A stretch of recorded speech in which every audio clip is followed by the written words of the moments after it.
ایک گھناؤنا عمل چل رہا ہے مختلف پاکستان کے ان علاقوں میں، پختونخوا میں یا دیگر علاقوں میں جو دہشت گردی کی گھناؤنی وارداتیں ہوتی ہیں، ان دہشت گردوں سے نمٹنے کے لیے جو ہماری پاک فوج کارروائیاں کر رہی ہے وہ بھی کسی حد تک بے حد ضروری ہیں۔ یہ معاملات کس طرح سے سلجھ سکتے ہیں اور جو پاکستان تحریک انصاف بات کر رہی ہے اس میں کتنا وزن ہے، اسی پر بات کریں گے۔ ڈاکٹر ماریہ سلطان صاحبہ ہمارے ساتھ موجود ہیں، سینئر ڈیفنس انالسٹ ہیں۔ ڈاکٹر صاحبہ بہت شکریہ آپ کے وقت کا۔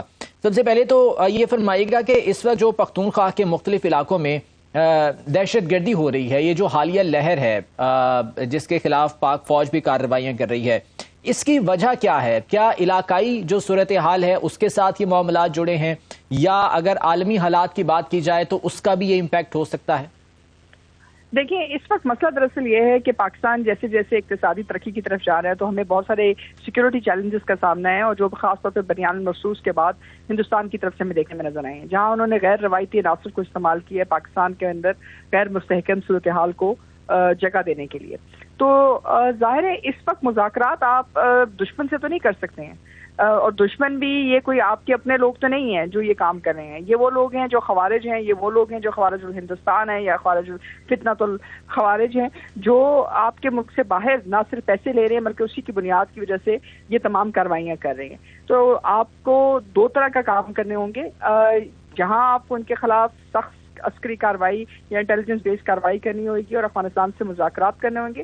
دوسری طرف اندرونی طور پہ آپ کو جو مذاکرات کرنے ہیں وہ اپنے لوگوں سے کہ وہ اس بات کو سمجھیں کہ دہشت گردی کے خلاف مہم جوئی ان کے حق میں ہے اور امن کی ضامن ہے۔ اگر ہم اس کی طرف جائیں گے تو امن جو ہے اس علاقے میں آئے گا، اور اس کے لیے آپ مذاکرات لوگوں سے کر سکتے ہیں، لیکن دہشت گردوں سے کوئی مذاکرات نہیں ہو سکتے۔ ڈاکٹر صاحب، افغان حکومت کے ساتھ اگر مذاکرات کی بات کی جائے تو اس سے پہلے بھی ہم نے جو ہے وہ ذکر کیا کہ انڈین انفلوئنس بہت زیادہ ہے افغانستان میں، جس کی وجہ سے یہ کارروائیاں شاید اسی کا نتیجہ ہو سکتی ہیں۔ تو آپ سمجھتی ہیں کہ جو بدلتی صورتحال ہے افغانستان کی، ایسے میں جو مذاکرات ان سے ہوں گے وہ کسی حد تک نتیجہ خیز ثابت ہو سکتے ہیں؟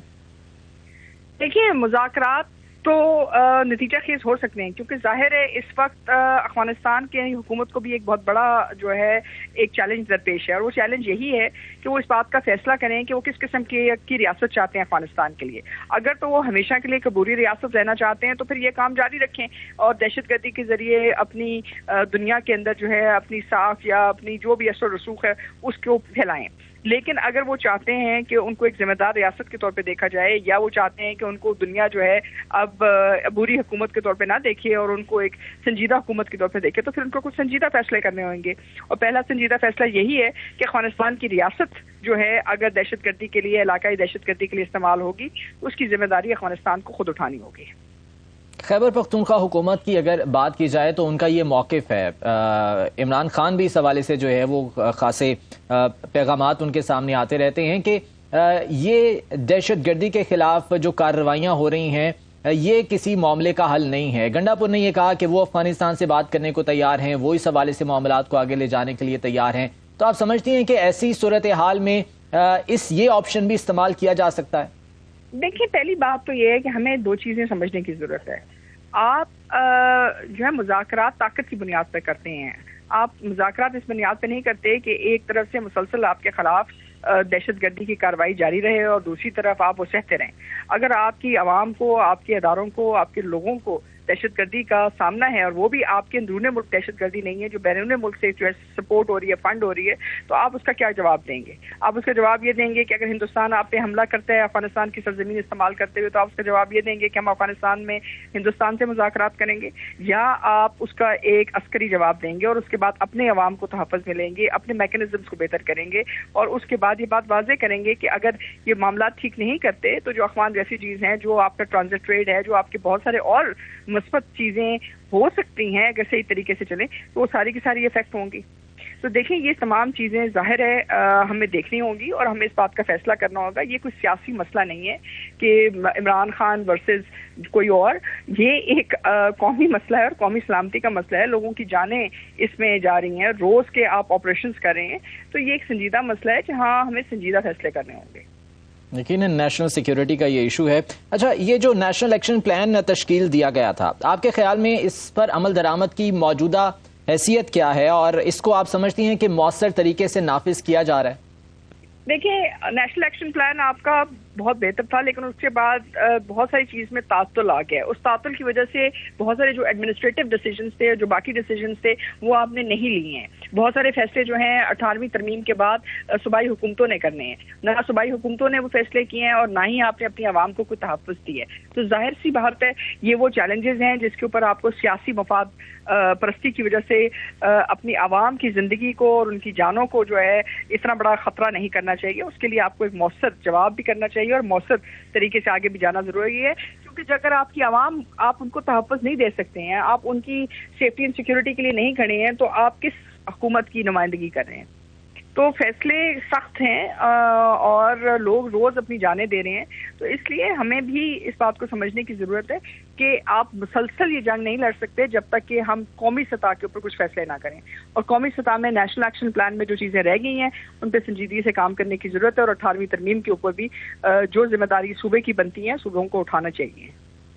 ٹھیک. بلوچستان کے حوالے سے اکثر ہم بات کرتے ہیں ڈاکٹر صاحبہ کہ وہاں پر بیرونی ہاتھ ملوث ہے اور وہاں پر جو ہے وہ دہشت گردی کی جو وارداتیں ہوتی ہیں ممکنہ طور پر اس میں بھارت کا ہاتھ ملوث ہے. وہاں کے جو مقامی لوگ ہیں، جو ہمارے دین ہیں، ان کو آن بورڈ لے کر آپ سمجھتی ہیں کہ یہ حالات بہتری کی جانب جا سکتے ہیں، لیکن جب انہیں آن بورڈ لیا جاتا ہے تو پھر ان کی شرائط بھی سامنے آتی ہیں، وہ کس حد تک جو ہے آپ کے خیال میں ایکسیپٹیبل ہیں؟ دیکھیے سب سے پہلی بات تو یہ کہ بلوچستان کا جو مسئلہ ہے تھوڑا سا مختلف ہے. سب سے بڑا مسئلہ بلوچستان میں یہ ہے کہ ابھی 80% جو بلوچستان کے علاقے ہیں وہ بی ایریاز ہیں. تو وہاں تو آپ کی ریاست کی جو رٹ ہے وہ ابھی تک اے ایریاز میں پہنچی نہیں ہے. جب آپ وہاں پہنچیں گے تو ریاست کی طرف سے آپ جو ہے اپنی عملداری کو واضح بھی کر سکیں گے اور وہاں کچھ پہنچ بھی سکیں گے. دوسری بات ہے کہ آپ کو جو آج کل جس دہشت گردی کا سامنا ہے وہ عسکری نوعیت کی دہشت گردی ہے. اب عسکری نوعیت کی دہشت گردی جو ہے وہ ظاہر ہے نہ آپ اس کو سنبھال سکتے ہیں نہ کوئی عام شہری سنبھال سکتا ہے جب تک کہ ہم اس کو تبدیل نہیں کرتے ہیں. اور اس کو تبدیل کرنے کا طریقہ کار یہی ہے کہ آپ کچھ مؤثر جو ہے لیگل سٹرکچرز میں تبدیلی لے کے آئیں اور کچھ قومی فیصلے کریں. اور آپ یہ فیصلے کریں کیونکہ یہ فیصلے کسی ذات کے ساتھ منسلک نہیں ہیں، کسی حکومت کے ساتھ منسلک نہیں ہیں. یہ پاکستان کا مستقبل ہے اور پاکستان کے عوام کا مستقبل ہے. اور ہر پاکستان کے حصے کے اندر جو عوام موجود ہے یہ ان کا حق ہے کہ وہ آئندہ جو ہے ترقی کی طرف جائیں. اور ترقی جو ہے وہ قوانین کے بغیر نہیں ہو سکتی ہے. یہ اس وقت ممکن نہیں ہے کہ آپ ریاست کی عملداری نہ رکھیں، آپ پرسنل اجارہ داریاں جاری رکھیں، آپ کہیں جی یہاں ہم بی ایریاز رکھیں گے لیکن آپ ہماری ساری باتیں مانیں. ایسے ممکن نہیں ہے. سخت فیصلے ہیں، کچھ مشکل فیصلے ہیں، لیکن آپ یہ کریں کیونکہ آپ اپنے ملک کو ترقی کی طرف لے کے جانا چاہتے ہیں. اور اس دہشت گردی کے خلاف جو جنگ جاری ہے، ایک جامع اور پائیدار حکمت عملی کی ڈیفینیٹلی اس میں ضرورت ہے. اس اسٹریٹجی کی تشکیل کے لیے کون سے ایسے اقدامات ہیں جو کہ فوری طور پر اٹھانے چاہیے؟ دیکھیں سب سے پہلے تو ہمیں نیشنل لیول کے اوپر جو ہے اس بات کا فیصلہ کرنا ہے کہ ہمیں دہشت گردی کی دوسری لہر کا سامنا ہے. اور یہ جو دہشت گردی کی لہر ہے یہ اس کا تعلق پاکستان کے اندر سے زیادہ پاکستان سے باہر سے ہے.